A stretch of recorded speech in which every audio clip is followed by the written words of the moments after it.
They tell you two things when you move into the deep hollers of the Appalachians. Don't look into the trees if you hear your name, and never, ever whistle back. For Elias, a city transplant looking for mountain solitude, these were just quaint superstitions, until the third night in his cabin.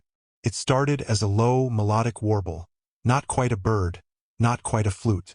It sounded like a lullaby played on a bone. Elias did what any modern man would do.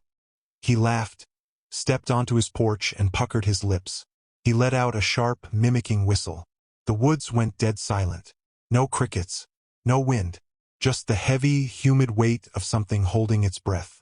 The silence lasted exactly 10 seconds. Then the response came. It wasn't a whistle anymore. It was a wet, clicking sound, followed by a voice that sounded like Elias's own mother, who had been dead for 5 years. "Elias, it's getting cold out here. Let me in." His blood turned to ice. He slammed the door, throwing every bolt. But the Appalachians don't care about locks. The scratching started, not on the door, but under the floorboards. A rhythmic, digging sound. He realized then that the solitude he bought wasn't empty.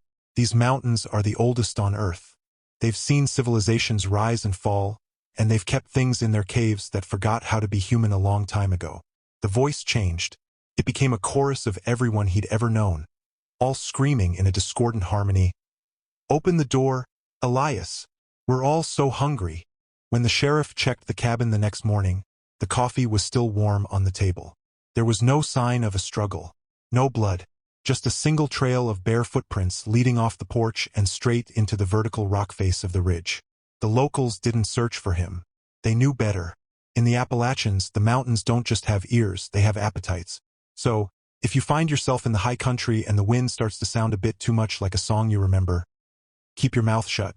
Because out here, if you acknowledge the dark acknowledges you.